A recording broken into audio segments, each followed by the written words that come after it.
Guys, welcome back to another UST podcast with Cale Miller and Brett Violett. We're going to go over a lot today. Got a lot, the three major sports, some recent news in college football, some NIL stuff, and let's just get right into it. So, recent news, basically, the only thing that's big right now in this week is the Billy Napier has been sued by a four-star recruit by the name of Jaden Rashada. He was playing for the Arizona State. He transferred to Georgia. He committed to Florida. He was promised $3.5 million for 4 years from the Gator Collective, which is basically a NIL sponsorship. And the big thing here is how many more of these are we going to see, of these lawsuits? He was promised $3.5 million. Obviously, after the number one recruit committed to Florida, the number one quarterback in the nation committed there, or number two quarterback in the nation committed there. All that money that was promised was not going to happen. So they took all the money away, dropped all the NIL deal, and he decommitted from Florida and went to Arizona State. And then now he's back at Georgia. But how do you think this affects the NIL deals in college football? So I think this all kind of started at the very beginning of the NIL. Right. Kind of. Yeah, it was like 2022. Era. Yep. Yeah. January and 2022. So at the time, I don't think there was really any regulation over this. And so I think I think regulation has stepped up in terms of like not being able to just be able to be like, hey, we're going to give you this money, and then take it away. The recruit they're actually trying to get does commit, they'd be like, tell the guy they were promised the money to, like, oh, sorry, we're not doing that. Right. It's kind of like I don't think he can win legally, because if it was not written in stone, like he signed a contract, it's going to be hard to win that.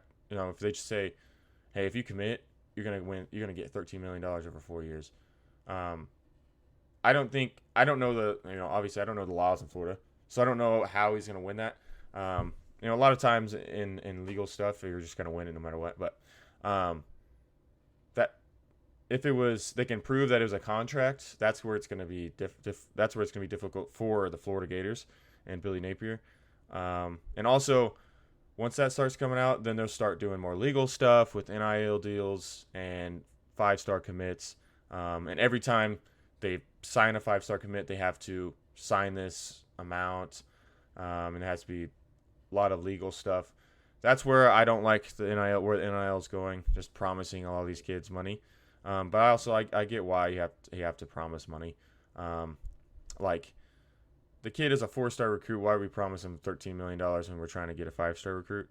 That's where I'm on his side about the promising of that much money and then just taking it away. I understand his point of view in suing, but for NIL deals in the future, we're going to see a lot more of this kind of stuff. So this isn't just the one time that this happened. I mean, I'm sure it's happened a lot more, just for less money. And he's at the point where it's $13 million. Like, what's up with that? That's a lot of money. So I understand where he's coming from. Yeah. So, kind of moving on into the NBA. And just a quick question: who is the best remaining player in the NBA? I saw a lot of this on social media the other day, and I want to get your thoughts on it. Who's the best remaining player in the playoffs, and why? And don't be biased. I mean, I would say in this playoffs, it's probably Anthony Edwards. Okay. I think he's been the most consistent. Okay. Maybe besides, Luka's been playing really well too on both ends. Say, Tatum did have a very good game last night. Finally. And that was like kind of the typical like Jason Tatum game that you want to see, because he was getting to the rack and like finishing, getting to the line, and he was hitting shots from the perimeter. I think it was just that was his first like Right. full game, like complete game. But yeah, I would probably say Anthony Edwards. Okay. I know that's who everybody's talking about right now. Right. He is really playing well. For me, I'm actually gonna go with Luka. I think Anthony Edwards is a close 1B, for me, but Luka is just. I kind of had the thought of, when you think about Anthony Edwards and his defense, in the playoffs, no one has said anything about that. For me, Luka has been playing well on both sides. He's been getting steals, pushing the ball. Obviously, they both have the same impact for their teams. Like, they're going to score the ball, they're going to move the ball, make the offense more fluid. So it's like 1A, 1B. Like, there's no right answer. Those two are probably the top two answers. But for me, I'm picking Luka. Anthony Edwards didn't shoot well, just like Luka didn't shoot well in the last series. And like every once in a while he didn't shoot well. It was like 9 for whatever, 24 or something. Abysmal. But just like Luka had 18, but when Luka had 18, he also had a triple double. And then in the last game, obviously he had whatever it was. And Luka has been the best player in the playoffs so far, but Anthony Edwards has also been kind of that 1B guy. So that's who I picked. Luka's been averaging 27, 9, and 9 in the playoffs. And that's just a cheat code. Like, Anthony Edwards is not going to do that. He's going to bring it on the offensive side, but he's not going to move the ball just like Luka is. So that's why I picked Luka. Now, going into the Western Conference Finals, who's your kind of picks and how many games and why? Obviously, we already played one game in the Celtics series, but we can still kind of use that to our advantage, I guess. Yeah, it's so tough. I think both teams are really balanced, and for the most part, they match up really well. Yeah. I might just this is so tough because the Timberwolves show that they're able to overcome big deficits. Right. And I think that's one thing that the Mavs kind of struggle with is when they're down big, you do kind of see them kind of just give up a little bit. Right, for sure. And then they start taking their best players out a little early when they're down. Right. Yeah. But also the Mavs have just been playing so well. If Kyrie plays well, I think it'll be the Mavs. I agree. I think regardless, this series might go to 7. Yep. If Kyrie plays well, I think it'll be the Mavs. I completely agree. If not, it'll probably be the Timberwolves. Yeah, for that series, I said these exact words. I said Timberwolves in 7. I think the Mavs aren't a great matchup. I say this because the Timberwolves have two big guys. They have an all-star and the defensive player of the year as a big guy. And, that's where the Mavs have controlled the playoffs is Gafford making easy dunks, PJ Washington getting easy shots. I think that's where that's not going to happen in this series, and that's the catalyst. But I do think it's going to go 7 because the Mavs have been shown after losing or after a tough game to figure it out the next game and the game after that too. But I think Gafford would be shut down, and that was their whole thing. Gafford making easy dunks, at least 10 points a game. And then my other question is who's going to guard Anthony Edwards for the Mavs? Like Derek Jones? I don't think Derek Jones is on the level of Jared Vanderbilt or Jaden McDaniels or anything like that. I think Ant's going to go off in this series. But because just like you said, Kyrie is the catalyst for the Mavs. For the Mavs to win, because Jaden McDaniels is going to be on Luka all game. For the Mavs to win, Kyrie has to score points and has to be aggressive and has to try to get to the rim, get other people open, easy threes and stuff like that. So that's exactly what I said. I think because it goes 7. I think Kyrie is for the Mavs to win. Kyrie has to play well, has to score, and be aggressive. But I do think the Timberwolves just outlast the Mavs, and their bigs are just a lot better at defense and stuff like that. Obviously, Gafford's great at defense, but he's not on the level of Rudy Gobert in that aspect. So that's who I picked in that series. And then in the Celtics series, what's kind of your predictions and why? I've I'm gonna say the Celtics in 5. Okay. It might be a little biased, but I think they're with the likelihood of Kristaps coming back in this series. I think the Pacers don't have a way to stop Kristaps. Yep. And another thing is in the game last night, there were a few miscommunications on the defensive end for the Celtics that led to the Pacers getting easy buckets. Yeah. And I think part of that is going from playing a team that is more, I want to say, guard dominant. Like the Cavs rely more on their guards to score the ball than the Pacers do. So I think part of that is just they need to adjust to playing a different style of team, and I think they'll figure that out in the next few games, especially. And I just don't think the Pacers defensively can handle the 100%. Celtics. Yeah, that's kind of what I said. I said Celtics in 6. I think the Pacers are going to win at least game 3, and maybe game 4 to tie it up, and then they just get demolished in 5 and 6. I say this because the Celtics are obviously the better team.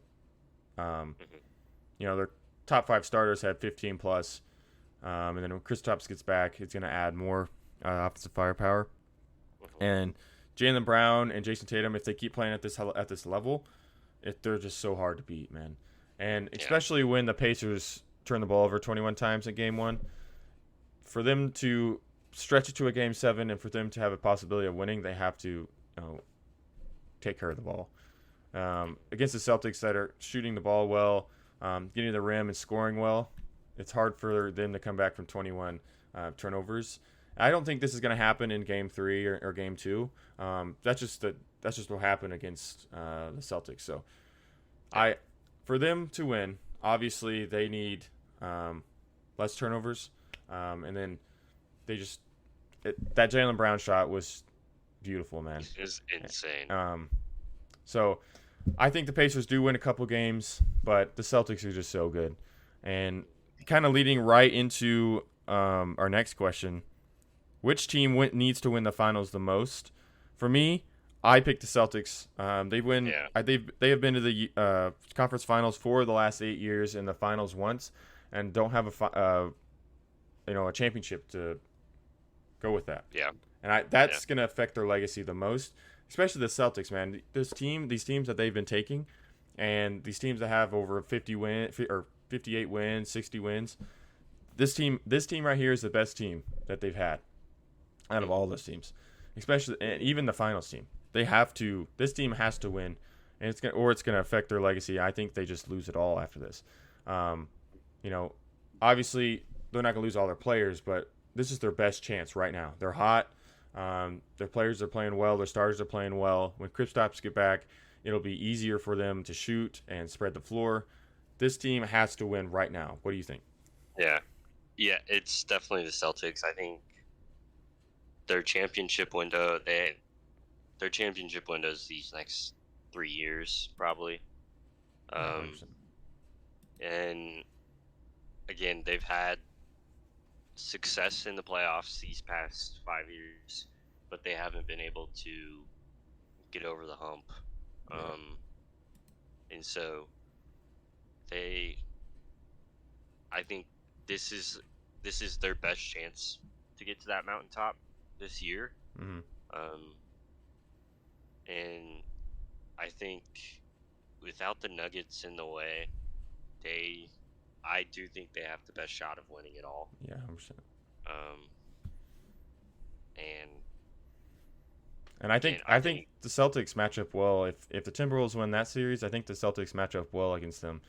yeah, I think their bigs are about equal. Obviously, the Timberwolves bigs they probably have the best bigs right now in the playoffs. Um, mm-hmm. but I think the Celtics match up well. They have enough guard presence and shooters like Jaylen Brown and Jason Tatum that it's going to be hard for the Timberwolves to play defense on all of them. Like Jaden McDaniels can't play defense on everybody. So yeah. um,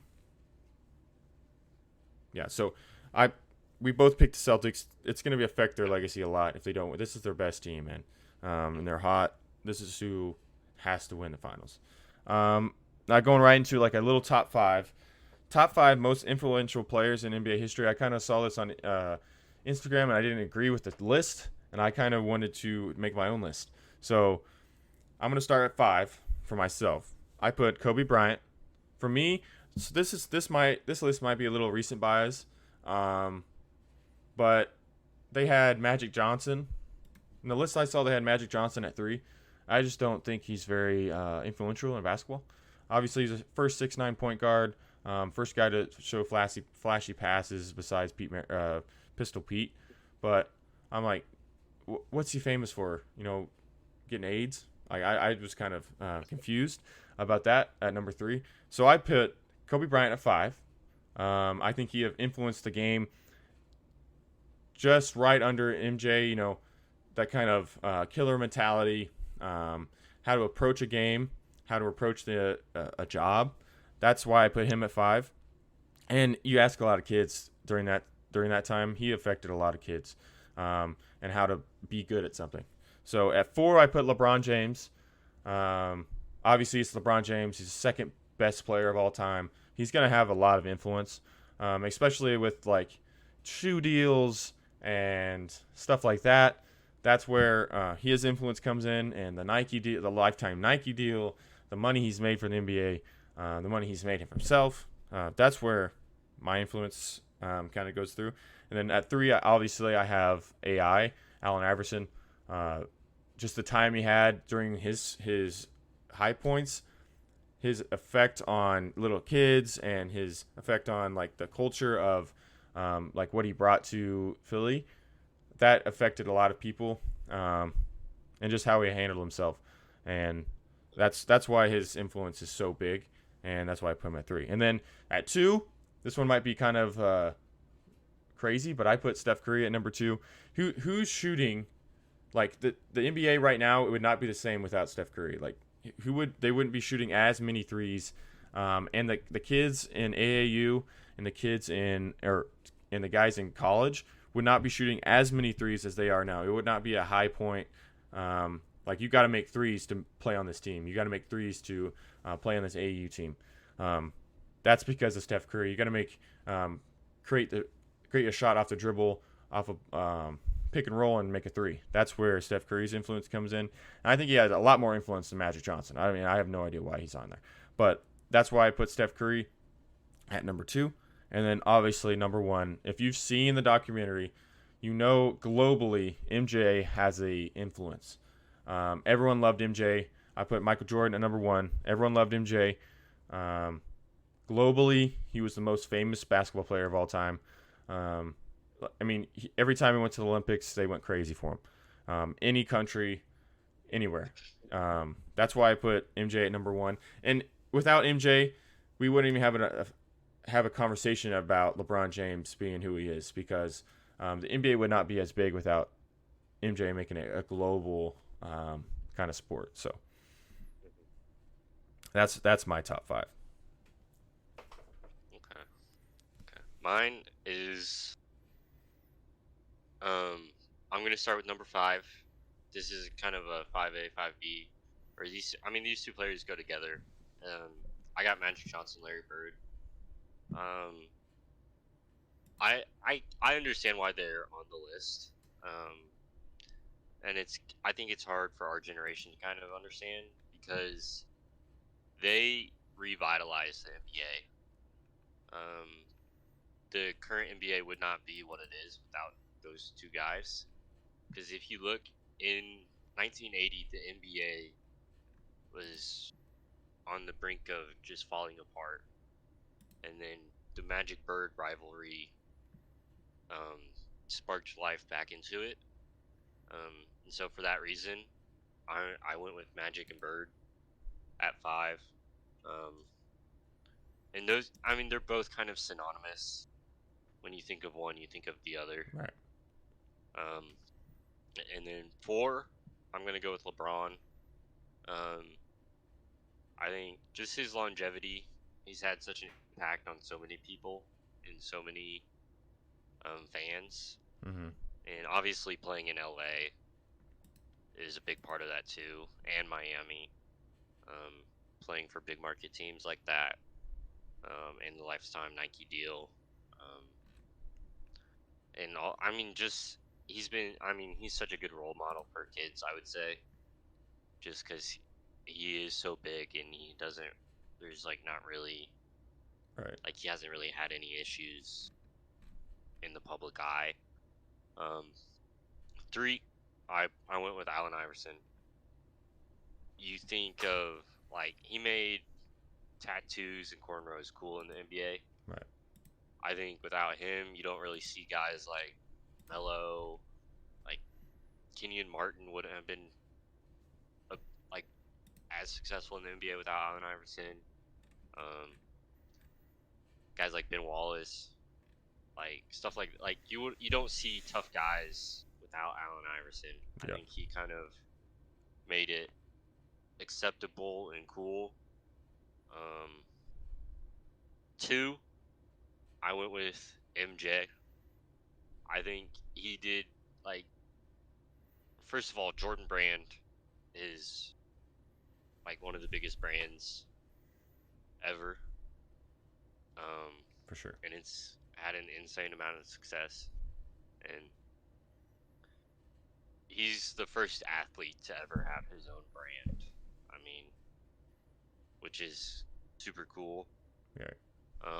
And he had such an impact on so many people throughout the 90s and stuff. And he's such a cultural icon. And globally, he had a huge impact. But with 1, I went with Kobe. Okay. I mean, I think this is another thing that's hard for us to see. But Kobe had probably the biggest global impact out of anybody. Yeah. I think he's the more universally loved player around the world. Because he had an influence in other big sports like soccer. And he had the success, and like a lot of people, like a lot of NBA players think Kobe's the GOAT. And his shoe line is like, he probably has the best performance shoe line out of any player ever. Yeah. Like, cause Kobe's are the most played in basketball shoe in the NBA. Mm-hmm. I've seen like breakdowns, and like Kobe 5s and 6s have the most like minutes played. Pretty good shoe. That's why I play and yeah, and I think, like, you know, the meme, like, when you're throwing a piece of paper in the trash can, you yell out Kobe. Like, I think he's just had probably the biggest impact on basketball. Okay. I like your list. I mean, yes. Okay, I would put Magic Johnson. I know I was hating on him. I put Magic Johnson at like 7. I think I put Magic Johnson at like 8. I put Wilt Chamberlain over him at 7, and then Larry Bird at 6. That's what I would do. I don't know. I was like, I don't think Magic Johnson would be that high at 3 with the list I saw. I was kind of astounded. But, all right, now going into the NFL, got a couple questions. So for the Jets team, I know that there's been a lot of buzz about the Jets and and Aaron Rodgers in their training camp.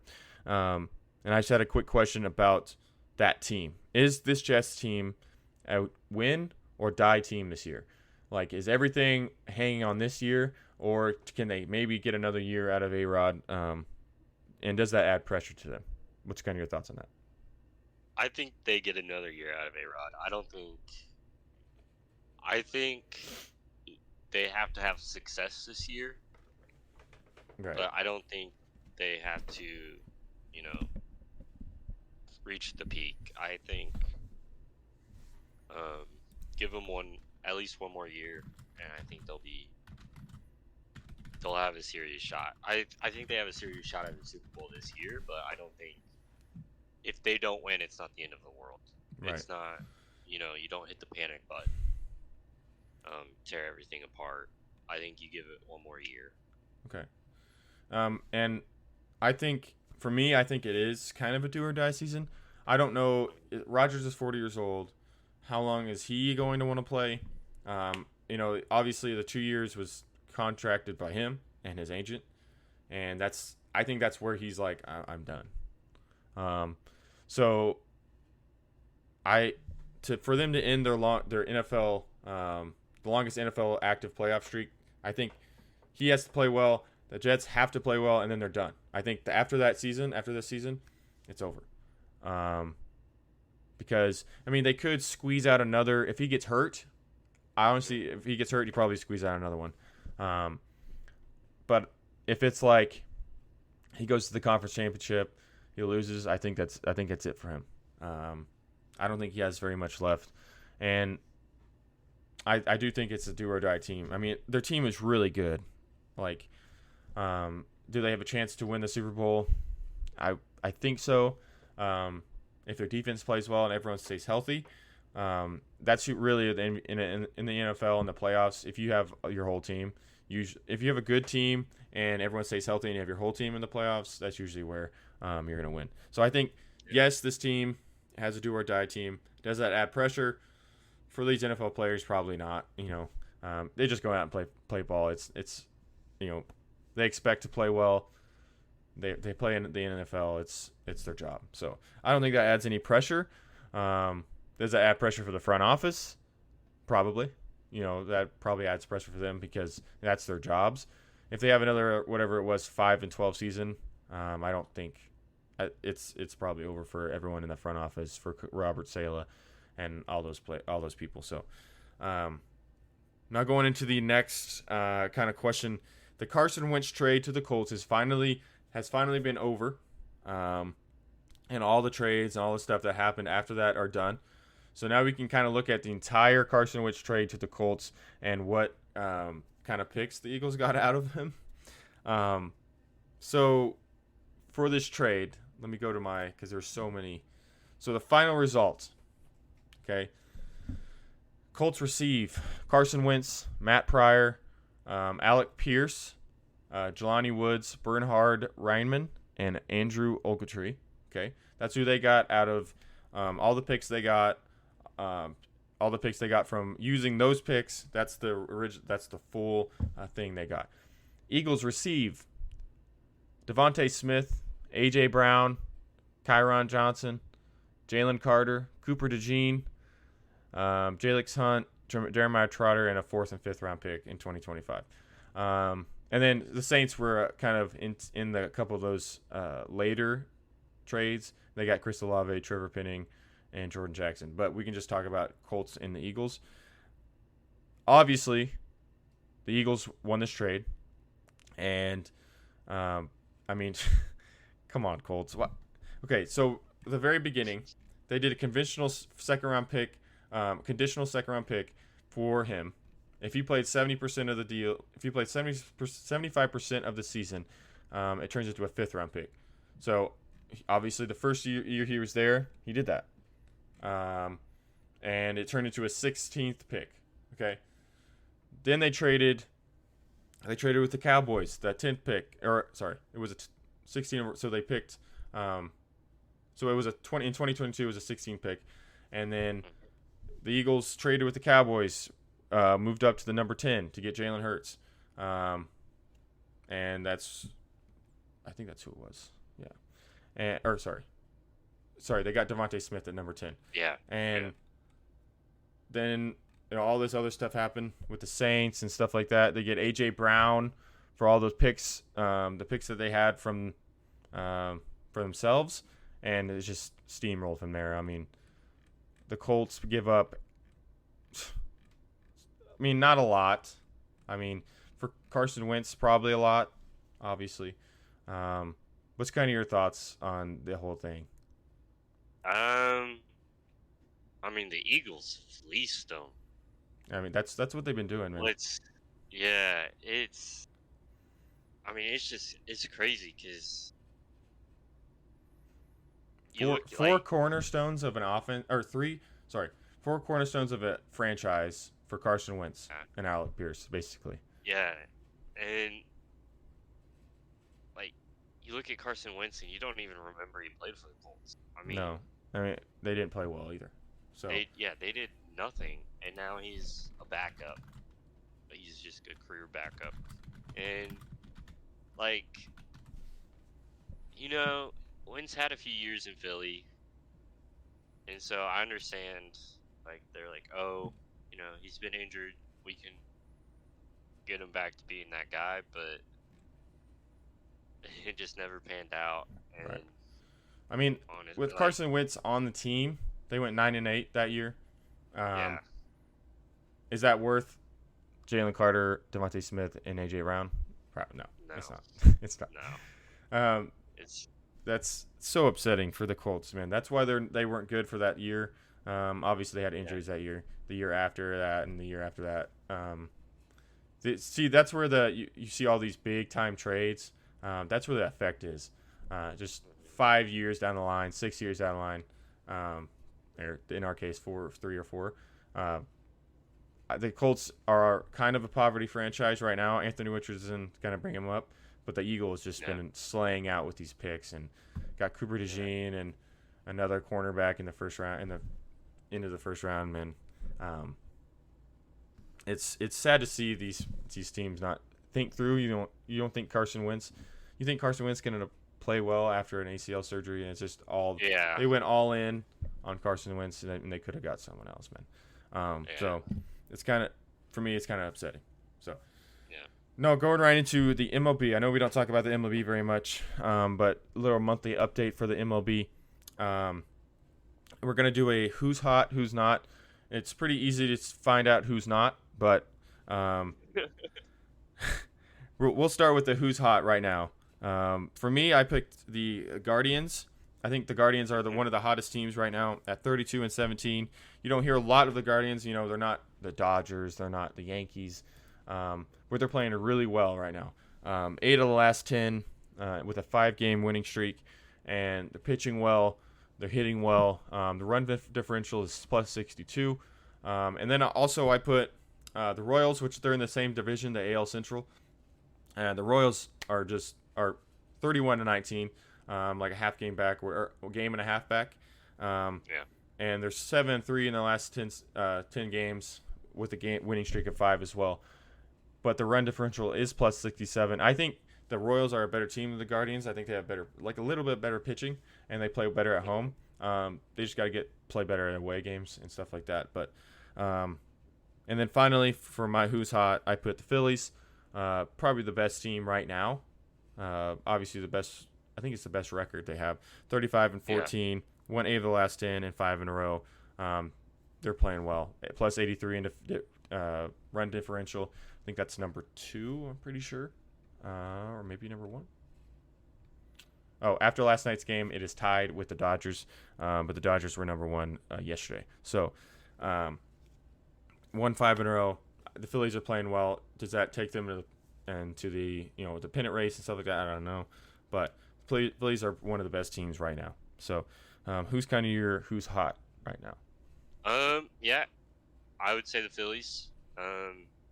Best league right now, or best record right now. Playing really well, both at home and on the road. Yeah. Again, hitting well. And then I would say the Royals. The Royals they've won some close games. I know that mini series with the Angels, they had a couple comebacks, or at least one comeback that first game. Right. They hit a walk-off in the ninth. And yeah, I would say they just need to be a little bit better at playing on the road. Mm-hmm. And then I'll probably go with the Dodgers. Otani's batting out of his mind. He's playing so well. It's cheat code. He's batting .356, and he's just insane. The fact that he's able to play at such a high level, especially with what's going on with his translator and stuff. Right, and especially for that Dodgers team, there's just no weak link. Like they have Will Smith. Like I think it's Mookie Betts, Otani, Freddie Freeman is the three in a row in their batting lineup, and then it goes. I'm like, oh okay, I'll go through the gauntlet. Maybe it's a drop off. No, it's someone. I think it's Will Smith. He was hitting really well early in the season. I think he's still at 280 or something. And then Max Muncy, who can smash the ball.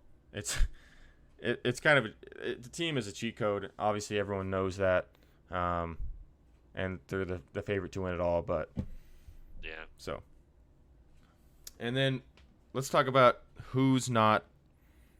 Obviously, we're gonna go with the White Sox. In my notes, I put White Sox is a disgrace to the professional baseball. Just like the A's were a disgrace last year. The A's have gotten a little bit better. They're not as terrible. But the White Sox are a disgrace to baseball right now. Run differential is -100, which is just astounding. That's so sad. I know a couple White Sox fans on my team because they're from Chicago. I'm like, you picked the wrong team. Why would you pick the White Sox? They've never been good. But that's so sad, man. Watching the team. They traded everyone last year. Traded a good pitcher last year. Traded everybody. And now they're just going through it. I think they'll turn around, like the Royals did for a couple of years. For like 3 years they were pretty terrible too. Traded a lot of their players from that World Series team. Did a lot of they were on the down in the dumps. And then turned it around. I think going down far, like the worst team is the best way to go to a championship team faster. I don't think being an average team and then making a championship, I don't think that's the best way to do it, because you're gonna get good players every once in a while, and you got to pay them, and then you're gonna run out of money to go all in. I think that's for the White Sox. I see, a bright future, because you got to go down really far to go back up. So I see a little bit, but I mean, it's a disgrace right now watching them play. Their top hitter is hitting like 240 batting average. Their RBI there's 50 games. Like to put it in perspective, Bryce Harper has 36 for the Phillies RBIs, and the top RBI getter for the White Sox has 15. So that's and Bryce Harper isn't even number one. He's number two behind Alec Boehm. He has 44. So, obviously that's who you're probably gonna pick, right? Yeah, I'd probably say the White Sox. I feel like they're kind of tied with the Rockies, though. Yeah, the Rockies are pretty bad too. Yeah. With what you said about the White Sox probably having a bright future, I don't think that's going to happen. I think they're eternally just going to be awful.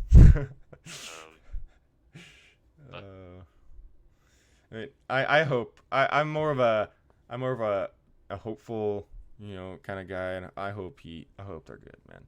They've been so terrible for Chicago sports have just been terrible. So as a Chicago Bears fan, I hope they're actually decent.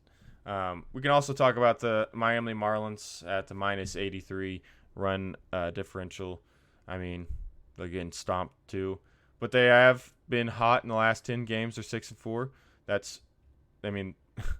The wins, they have 16 wins, and they won 6 in the last 10. So, there's just a lot of teams that aren't very good. Like there's 4 teams, or 1, 2, 3. There's 3 teams that have over 75 run differential, or minus run differential. So hopefully we see an uptick my kind of pick for. I don't think the Rockies have a great future coming up. So, now going right into our favorite team. So it's like kind of like special. Our favorite teams that aren't the Dodgers. So you can't pick the Dodgers. Who's your favorite teams right now to win it all? For me, it's gonna have to be the Royals, and the Braves. I think that the Braves are gonna, like I said earlier in the season, I think the Braves are going to go all the way. Um, you know, they just got Dansby Swanson back this week, and I think that that's going to affect them defensively, affect them offensively, and they're going to bring it back. And then the Royals have just been playing well. I think they're going to play well in the playoffs. A lot of a younger team, so they may not have a lot of experience in that realm, but I'm excited for the Royals and I think the Braves are going to win it all. Who's your kind of favorite to win it all right now that isn't the Dodgers? Yeah, I think the Yankees and the Royals both have good shots. Maybe a little bit of a dark horse. I might say the Orioles. Oh yeah, the Royals are really well. They just lost a series to the Cardinals. So yeah, but go ahead. It's a little rough, but they have quite a few guys that are batting well right now. I think they have they've got 3 guys that are in top 25 of batting average. So they're hitting well right now. Does that mean that success is going to translate? Probably not. Yeah. Maybe the Orioles. I could also see. I think the Braves. They've been pretty successful over the last few years, so I think they're going to figure it out. Closer to when it comes to time. Right. So I think they'll have plenty of success too. Okay. So that's going to wrap up our podcast today and for this week. You guys have a great day. So yeah.